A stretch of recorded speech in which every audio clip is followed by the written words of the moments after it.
First order of business I need is a motion to allow Coach Salzer to participate via teleconference. So moved. Second. Second. First by Andrew, second by Mr. Fennel. All those in favor? Aye. Aye. All those opposed? You there, Coach? I'm here. Thank you very much, Chairman, Mr. Chairman, and the rest of the board. Does Coach Salzer have actually an updated copy in front of him? I'm sorry, Mr. Chairman, he does not. We just finished making the updates a little over an hour and a half ago. So I talked to Mr. Salzer between then and now and let him know that it'd just be discussion tonight and that we'll be getting him a clean copy of the changes as soon as we possibly can. Thank you, Scott.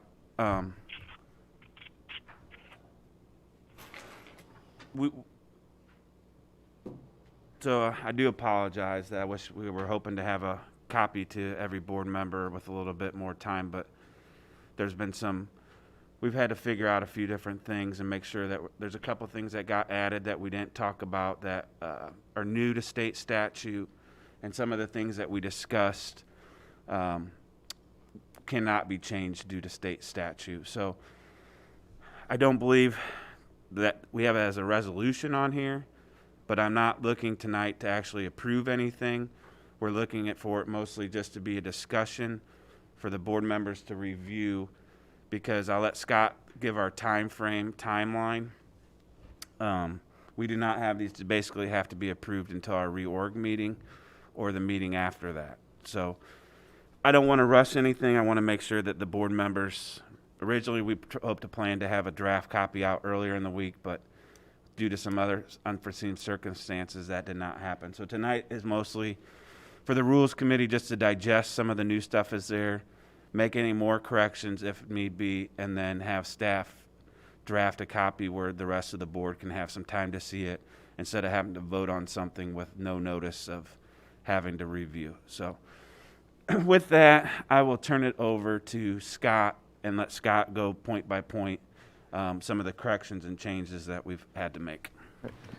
Thank you, Mr. Chairman. We'll go ahead and start. We'll just walk through the document.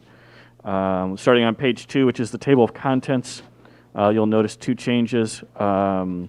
We are changing the name of Budget Committee to become the Finance, Audit, and Legislative Affairs Committee. We'll obviously talk later on about what those new duties and responsibilities of the committee will entail. And then a new committee being created. We need to do this once every 10 years, and that will be the Redistricting Committee as we go through reapportionment and redistricting now that the census is in the process of being tabulated by the U.S. Census Bureau, and then we'll get census figures, and there will be a political process to redraw the county board district maps that the county board will then have to adopt sometime next year. Next, if you want to turn to page 4, and we're in Article 1, Section 4 of the rules, which talks about special meetings. We had discussed the last time the committee met about adding a provision that would allow a special board meeting to be called for when either 1/3 of the board signed a petition calling a special meeting, or a special meeting being called by the county board chairperson. After doing some legal research, state statute does not permit the chairman to unilaterally call a special board meeting. That can only be done by petition of exactly 1/3 of the membership or a number greater than that.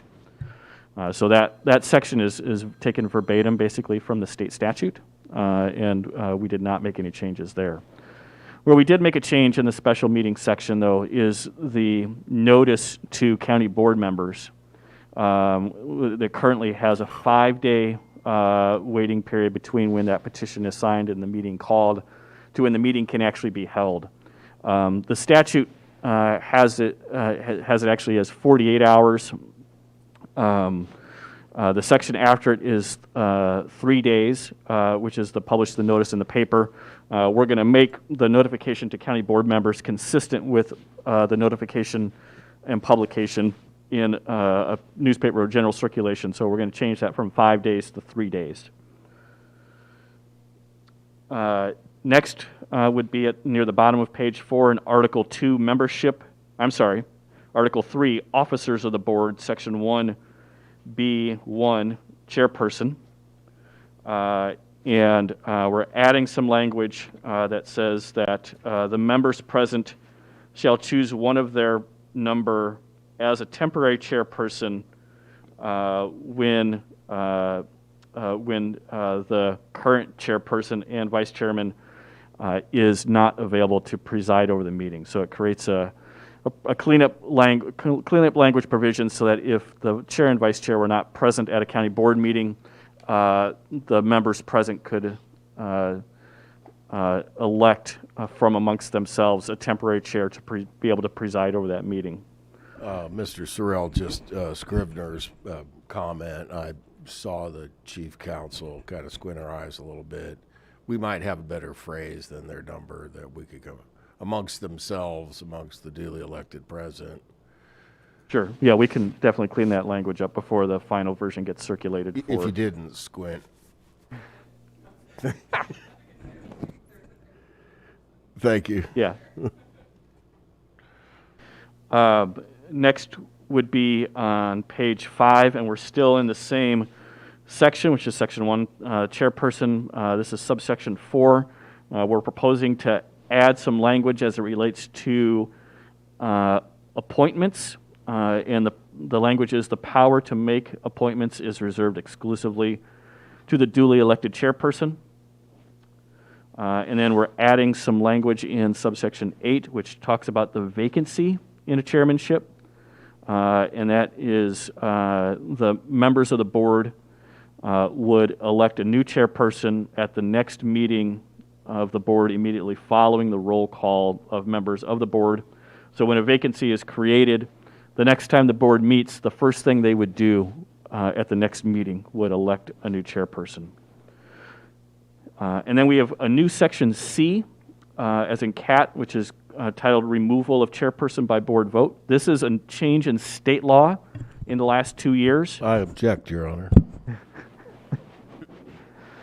This is a change in state law in which came in the last 2 years. It's actually a piece of legislation we objected to through our lobbying process, but were obviously unsuccessful. The county board, by a 4/5 supermajority vote, would be able to remove as chairperson, not as a county board member, but as chairperson, the sitting board member or the sitting chairperson. Now, let me just add for color, this only applies to those counties whom the members elect from the body to be their chairperson. This does not impact the statewide county board chairman like Dave Zimmerman from across the river who pushed for this legislation. Correct. Correct, and that's similar why we tried to grant you the power to call a meeting, but by state statute, only elected, countywide elected chair people can call a meeting. So that's why some of the language in the chair about who can call a meeting we tried to change. That's why we couldn't change that, but good point, Chairman. Yeah, I think that there's politics involved in all that, and the suspicion that elected countywide officers are more likely to be Republican downstate than they are Democrat, so you can sense the reason. Right. Mr. Chairman, the next change to the rules would come in Article 5, Procedure, and it would be in Section 21, which you can find on page 10. And there, we're just merely deleting our language that says, as written by the Peoria County Auditor and Treasurer. There's no need to identify the authors of the centralized purchasing ordinance, the county budget, the county's travel policy, and the county's centralized accounts payable procedure manual. So just some cleanup language there. Section 23 deals with conflicts of interest when we have a bid or an RFP or an RFQ on the street. We've talked about that several times when board members have asked, well, why didn't XYZ bidder or company bid on that, or why was XYZ company's bid so much higher than the low bidder? Those types of things. And this goes back to language that's in your centralized purchasing ordinance. What we've done here is we've simplified Section 23 by deleting most of it and adding, i.e. replacing it with clearer, simpler language, which reads, no board member shall engage or communicate in any form with the respondents, bidders, applicants, etc., while there is an active and open procurement, which is a bid, an RFP, and RFQ, pending. And then we kept language that says any and all contracts procured and entered into in violation hereof shall be deemed null and void. So that language simplifies what had been previously written, has been in the rules for quite some time, but just makes it clear for everyone. And there's some Scrivener's cleanup there because we had just some notations of how to simplify that language, so we'll clean that up as well. Section 27 below, which is on page 11, deals with when there is required to be a 3/4 supermajority of the county board on rezoning cases or text amendment cases. It's something that's spelled out in statute. We didn't feel it was necessary to reiterate it here.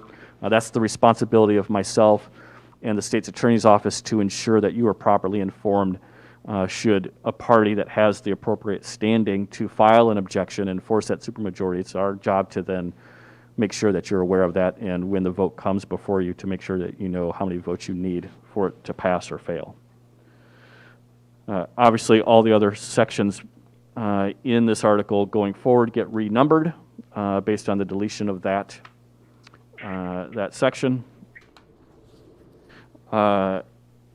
Next, we would move on to Article 6, which is standing committees of the county board.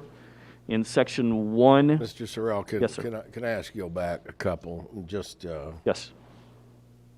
I think you drafted this after we last spoke, so it's Section 23, page 10.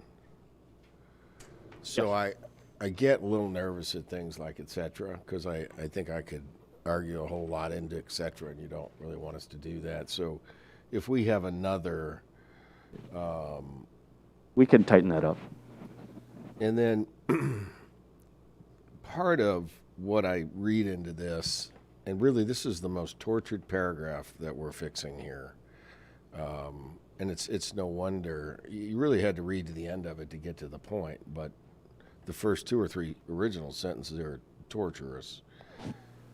What if there's a potential? What if Mr. Fennell's steel company is considering bidding on making a bunch of trusses for?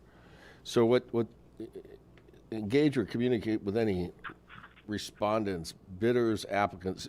Do we mean, and Mr. Fennell's corp never bids, okay? Do we mean to preclude our board members from hearing or speaking to J.T. Fennell Steel on? Is that because there's a difference, when you got an RFP up and folks are thinking about bidding on it, or we have an RFP up and there are people who actually bid on it. Is all the communication with anybody who potentially might be a qualified bidder precluded by the purchasing ordinance paragraph, which is what we're trying to outline here? So that's the question. I'm going to let the state's attorney's office answer that. I think if you're talking about the bid, then it would be prohibited. So if he's talking about, I'm potentially going to bid and, vote for me, that kind of communication is what we are trying to eliminate. So I think we can work on the wording to. Does it have to formally be on the street, though, the RFP? on the street. I think that's y'all's. Right. idea. I So- would think so, yes. I would think Right, I would say. bid has to be out there. Yeah, it released, from the point that we release it and it's published to the point where you act to award a contract. Those are the demarcations. Okay. I think that's helpful to people. And it's clearly defined in the bid documents that go out. As soon as the bid documents are out on the street, that any potential bidder is discouraged from actively talking to a board member of a potential bid. So it's in their language. At one point in the past, and I think you would remember when we had food contracts with the Headington Oaks, every single board member got phone calls from potential client people about food vendors, and we even had it come speak at a meeting. I think one of the reasons that this is potentially in here is, and remember in the past on another bid, we had a board member discuss changing and altering who got a bid because of a family member that had a company that was involved. So it is known clearly in all of our bid documents to the potential bidders that discussing, and that's and I'll use me for an example, is in the past I worked for a family company. I personally had no ownership in it that bid work here. That in times of stuff like that, that's where the state's attorney has reviewed if there was a conflict of interest and deemed whether or not, and that's why you've seen Alan in past, when Alan was a board member, if PSA bid, it's PSA Dewberry, right?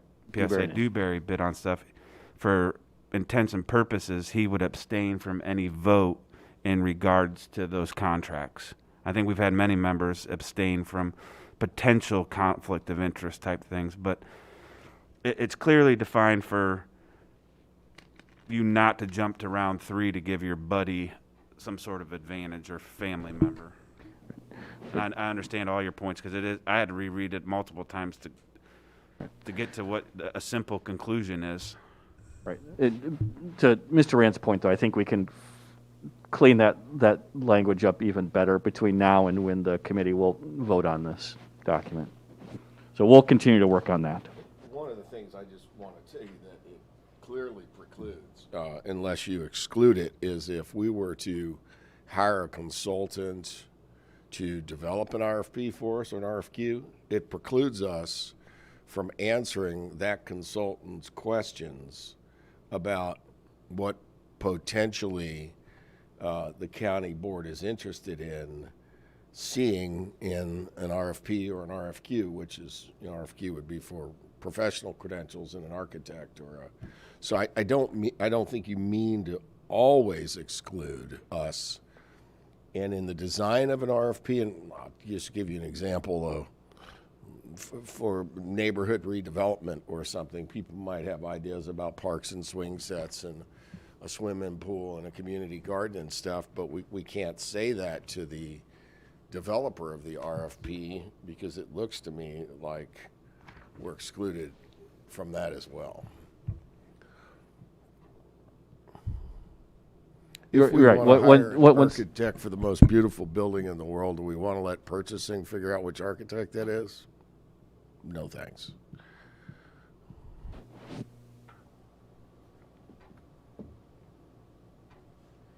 I think, with a consultant, if they're hired, or you're talking about a consultant that the county hires, well, then they're not working on behalf of the bidder. We're working on behalf of the board. But your Well- or your architect example,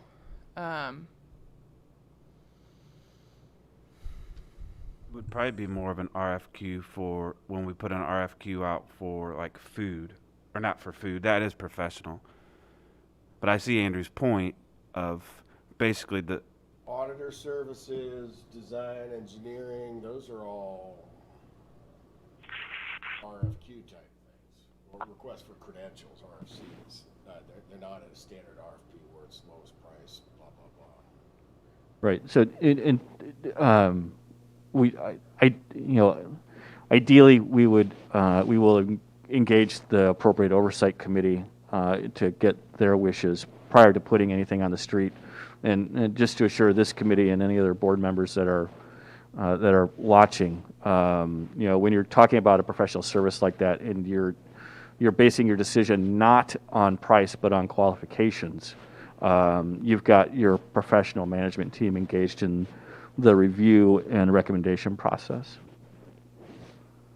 And I don't think this is meant to stop anybody from talking to anybody, as more as it's the common sense rule of we're not allowed to profit off of the county through any type of our seats by saying you're going to hire my cousin in this position who owns this food company or stuff like that. That's basically what this rule states, not that we can't bring in multiple lawyers to decide. We just decided multiple attorneys to hire over time to represent us in different cases. I think that's what you're talking about. It's basically, this is the law, the rule that no board member shall profit by their power down here.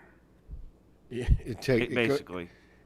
And as I, you know, as I sort of really try to say, well, what is the focus of this rule for the body here? It's to keep our purchasing process clean and free of political influence, undue influence, and it's to keep the process clean from any self-interest or gain a member may have that's tangentially or indirectly or directly related to an award. So however you see it, ma'am, it's always good to talk these kind of things through, because they can be so tight that they prohibit my simple conversation with one of the principals at JT Fennell. Yeah, you guys ought to bid on it. How come you've never bid on this deal before? You know, we never get a response back. We never call. Oh no, come on down, meet the purchasing agents. And I think it raises a good point of maybe we can add some language about individual board members, because of course we want committees to have those. It's the one off on the street, you know, trying to lobby an individual board member for a favorable treatment. So yeah, certainly we want the bidder or potential, let's say you were talking to attorneys or you're talking to architects, you would want them to come and present through the formal board or committee process, as opposed to, you know, calling members up individually. So we can maybe look at tweaking that language of we're talking about circumventing the committee and board process is what we want to limit. Thank you, Jimmy. Right, Mr. Chairman, the next set of changes would be in Article 6, which is standing committees of the county board. Section 1, C is in cat. You'll see on the bottom of page 12, there are 4 situations in which a committee member, so again, this is committee meetings versus the county board meeting. Committee members may attend a committee meeting or subcommittee meeting by video or audio conference. And we've just put some clarifying language in here to say that all of those clauses need to be met, as opposed to just any one of them being met. Next change would be on page 13 in G, staff assistance. This is again some clarifying language, but really kind of makes a material change. Previously, the decision as to whether or not staff can work on a project for a board member that is going to require 2 or more hours of work. In the past, that needed the approval of the standing committee. What we have inserted here is the word chairperson, and so that duty and the responsibility now rests with the appropriate oversight committee chairpersons. And so if that work is going to take more than 2 hours, then the committee chairperson will be the one to say yay or nay to go ahead and proceed. Which, Scott, can I comment on that? That's always been the unwritten rule, even though it might not have said that, since as long as I can remember down here, is that the chairperson approved that. So that's why it was a chairman prerogative to know what was going on in their committee and make sure that the departments that they reported to weren't overburdened. Correct.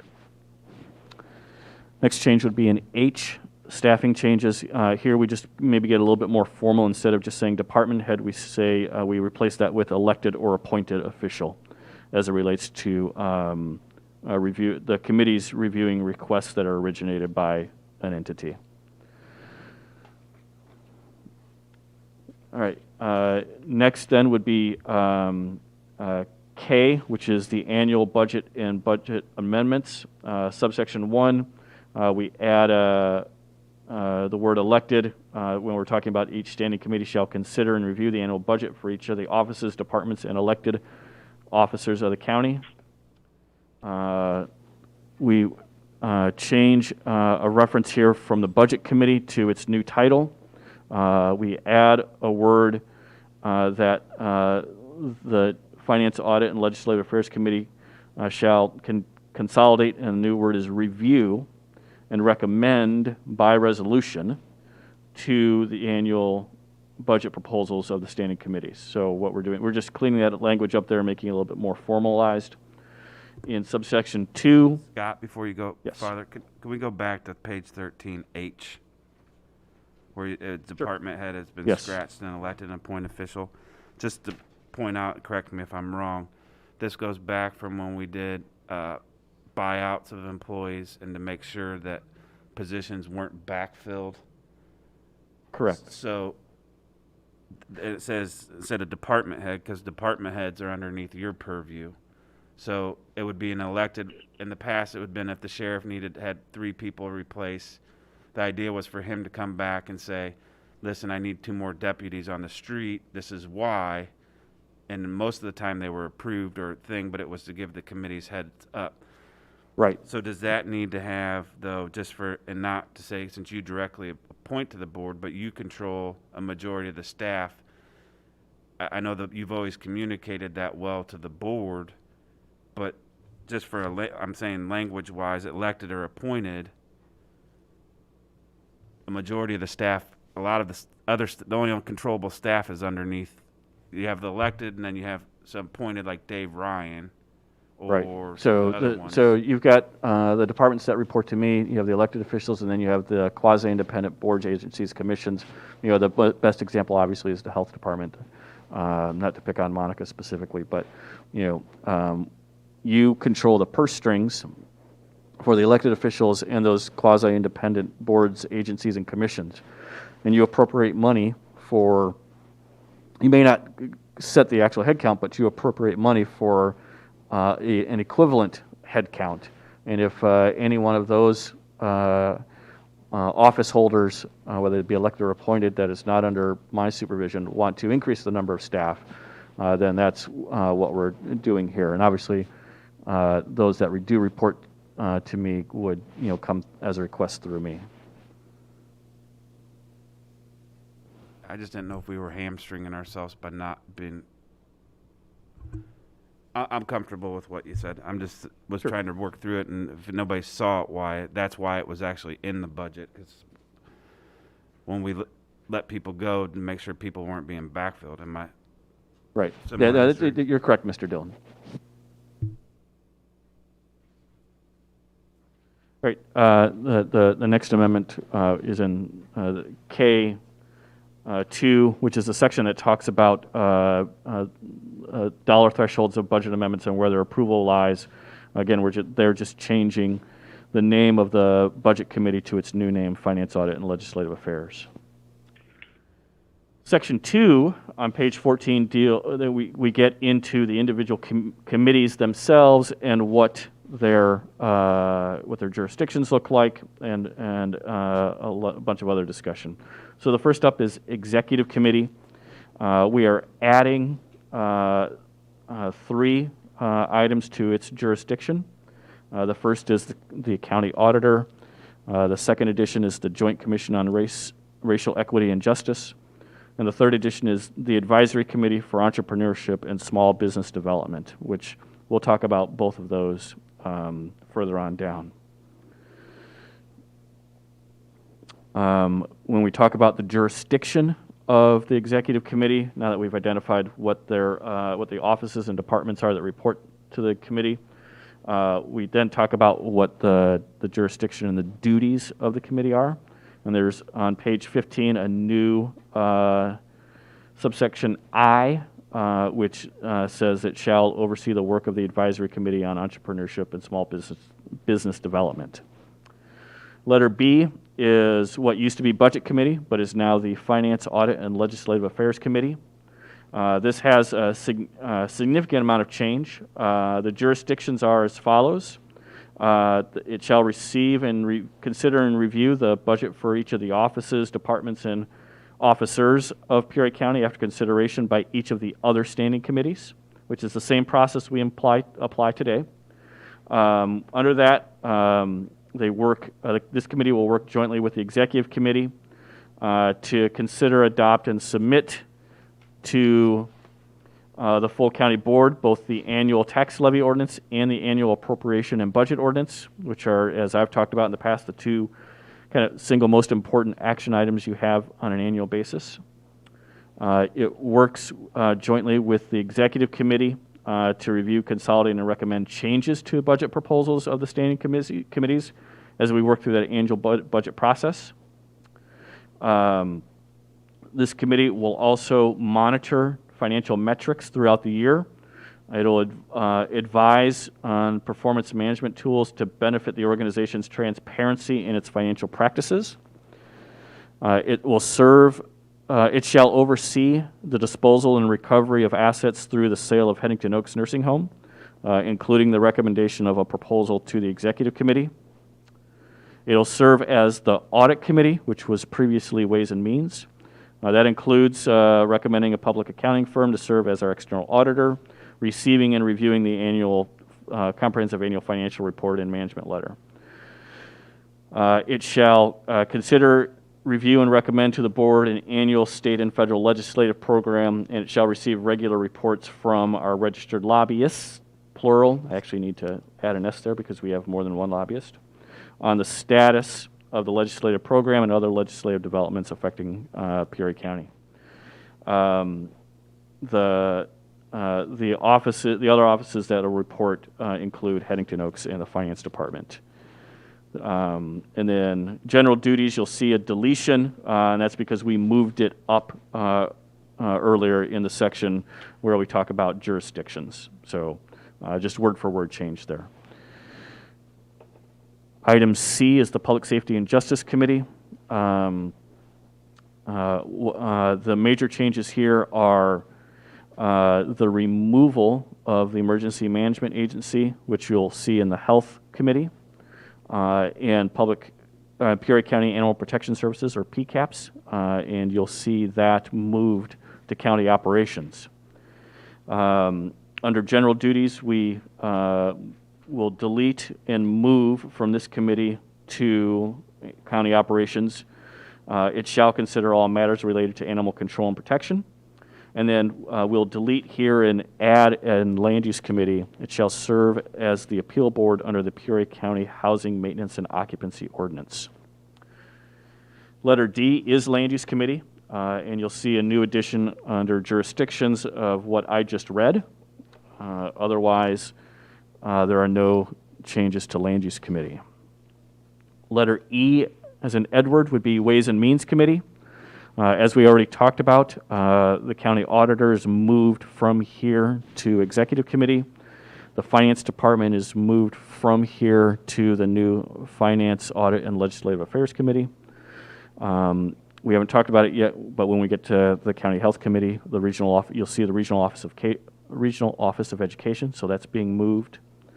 Under general duties, we delete it shall serve as the Audit Committee because we've moved that to the Finance Committee. And then the same language as it relates to the annual state and federal legislative program, that gets moved to the Finance, Audit, and Legislative Affairs Committee as well. F as in Frank is County Operations Committee.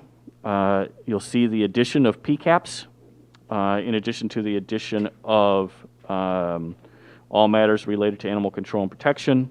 In one previous version, we did have the Housing, Maintenance, and Occupation Ordinance Appeal Board here, but obviously that gets moved to Land Use Committee. We have the addition of in terms of liaison, the Advisory Committee on Diversity and Inclusion. We delete Minority Business Ad Hoc Committee. That is being replaced by the new Advisory Committee reporting to Exec Committee. And then we add language under general duties that deal with affirmative action and EEO reports and diversity, something that committee's been receiving for quite some time. Letter G as in George is the County Health Committee. We delete Headington Oaks because it got moved to Finance, Audit, and Legislative Affairs, but we add Regional Office of Education. We also add an Emergency Management Agency because, as we all know, that is now nested within the Health Department. We make a modification that instead of it being City County Landfill Corporation, it's City County Landfill Committee, which is its proper title. And then under general duties, we add a new sentence, and that being, it shall serve to review and devise strategy, methods, and measures in anticipation of future public health crises. Letter H is Infrastructure Committee. There is only one change to the Infrastructure Committee, and this is under general duties. Letter B, where we talk about the committee considering all matters concerning public infrastructure in the county. It lists multiple things. We're going to add to that list sanitary sewer systems. And this is largely because the county board chairman, with advice and consent of the full board, appoints members to our sanitary district boards, of which we have more than just one. And obviously the sanitary sewer infrastructure is incredibly important to the urbanized areas, so we add that here. Letter I is completely new. That's the Redistricting Committee. As I talked about before, we do this once every 10 years after the census is done.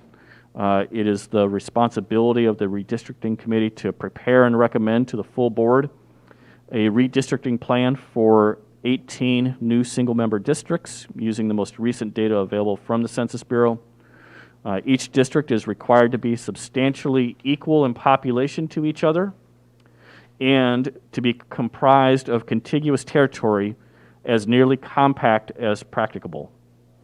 It shall also be, the redistricting plan shall comply with the U.S. Constitution, any federal law regarding redistricting, including but not limited to the Federal Voting Rights Act, the Illinois State Constitution, and the Illinois Counties Code. The redistricting plan shall be drawn to the extent practicable and subject to federal and state laws to cover crossover districts, coalition districts, or influence districts as defined by the Illinois Voting Rights Act of 2011. And then finally, the redistricting plan shall be prepared and recommended by the committee prior to the regular county board meeting in July 2021, which is your deadline to adopt the new map. All right, does anyone, Mr. Chairman, have any questions about the standing committees before we move into advisory committees, which is section 3?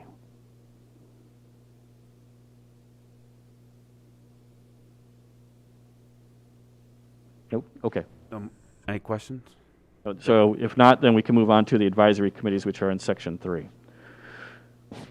Okay, hearing none, the first changes are made in letter C, which previously had our EEO Affirmative Action Committee. Now its name update is our Advisory Committee on Diversity and Inclusion. Shall work with our county EEO coordinator and make recommendations concerning equal employment opportunities in the county's affirmative action plan. It's responsible for, this is new language now, shall also develop goals, objectives, and tactics to incorporate the diversity and inclusion across the county and various elected officials. The Committee on Diversity and Inclusion shall also develop educational tools for the optional use by the county and countywide elected officials. The committee shall report its conclusions, shall report to the County Operations Committee. So that kind of expands or at least rebrands some of the duties that we'll see for that committee. You have on the county board agenda tonight a revised and updated diversity and inclusion policy that came out of County Operations Committee a couple weeks ago. On page 21 now, letter E is in Edward. Minority Business Ad Hoc Committee is being deleted in its entirety. Rules Committee becomes letter E. New letter F, which is the Joint City-County Commission on Racial Justice and Equity. The board and the City Council jointly approved that within the last month. This merely states here, recognizes it as one of our advisory committees. It will report to the Executive Committee, and it will make an annual report that includes the work plan for the upcoming year and other duties as described in the charter that the board and the City Council previously approved. And then new letter G, which really will replace the old Minority Business Ad Hoc Committee, is a new committee called the Advisory Committee for Entrepreneurship and Small Business Development. As we said, it will be reporting to the Executive Committee. This committee is going to focus on three things. Number one, conduct a general or focused gap analysis of the county business environment. Two, make recommendations on preparing entrepreneurs to become business owners. Three, develop a Peoria County toolkit of resource availability to assist in small business development. The committee will collaborate with local and regional resources to improve value and avoid duplication of efforts. And as I said, the committee will make recommendations to the Executive Committee to stabilize and improve existing real estate. So those are all the changes, Mr. Chairman, that we've worked through to this point. I'm happy to answer any questions. Otherwise, I'm just going to turn it back over to you. Any questions for Scott, seeing that going through here? Scott, just one more time, would you, for the sake of everybody, would you express the timeline of we'll have to have another meeting prior to, we have a choice of doing it during the reorg meeting or our next actual meeting. So unless there's other drastic changes from any board members, I believe this will be the set of rules that we potentially will send out to the board tomorrow, hopefully. Correct. Or We've got to potentially. obviously make a couple of modifications based on the discussion tonight. So that may try and get it done tomorrow and get it in tomorrow's weekly packet that goes out to everyone. If not, we'll get it certainly early next week. Timeline, Mr. Chairman, for everyone's benefit. Your regular committee meetings for action items to the regular business meeting on December 10th are going to be Tuesday, December 1st and Wednesday, December 2nd. So we can certainly schedule a committee meeting in that window as we did 2 weeks ago. And that way it'll be your choice, Mr. Chairman, in the committee as to whether or not then you want to calendar it as an action item at the board's reorganization meeting on Monday, December 7th, or if you want to make it an action item at your regular business meeting on Thursday, December 10th, entirely up to the pleasure of the committee. So that December 2nd would it be agreeable to the committee? I think everybody in here is on executive. Since we've done most of the hard work prior to this, just have a rules committee immediately following executive committee to approve this instead of trying to bring everybody down for another meeting. Chair, does that work for your calendar? I think we're at 2:30 for exec to start, and then Yeah, correct. So budget, and that's a joint meeting with budget, the current budget committee and executive committee, because you'll have regular business and you'll have the budget portion of the process that we do once a year. So, and I think it might be beneficial maybe for us to have this done on December 7th then, so a new board would have the rules prior to a meeting, even though there's no changes on the board. Is that agreeable to the board to try to do this at December 7th on the reorg too? I think I'm in DC on the 7th.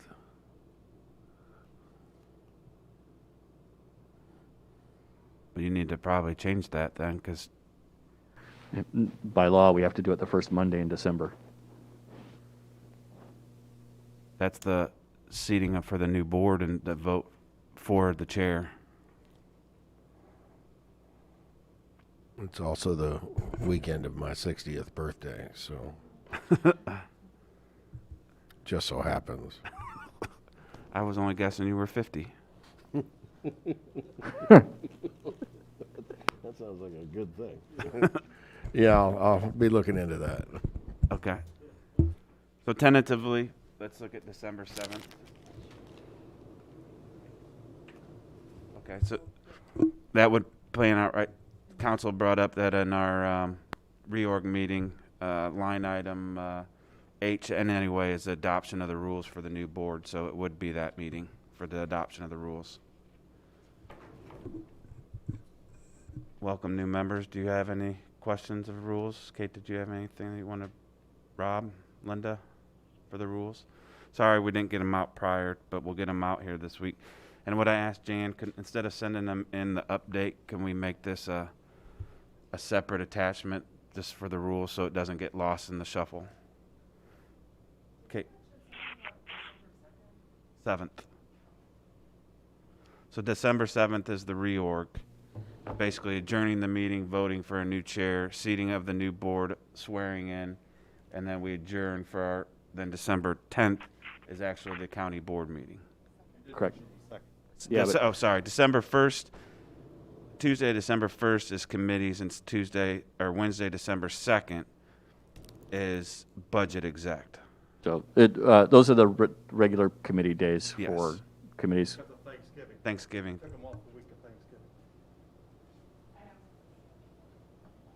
Yeah. So December 1st and 2nd are committees combined. If you remember, November and December always kind of get a with holidays.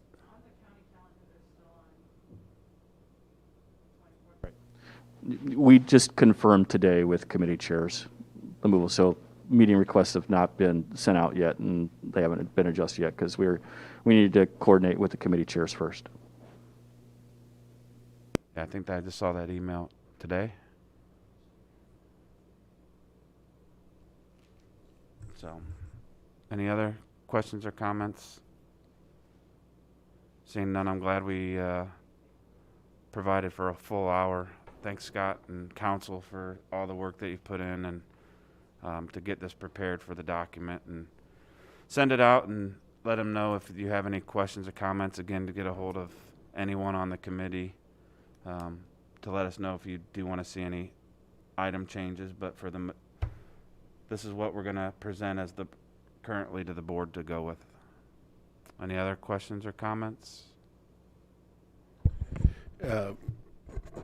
Council, the intent of the rule being the 7th of December, if it's not the 7th of December, then what happens?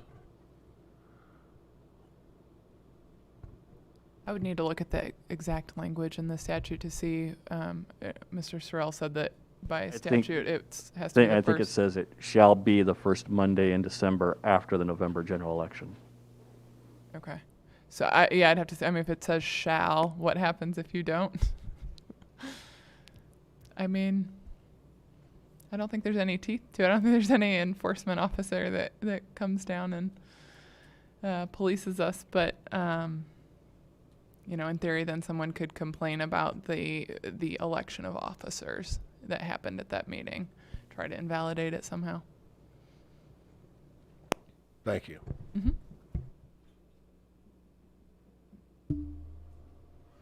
Seeing any other questions, comments? Seeing none, thank you. Meeting adjourned.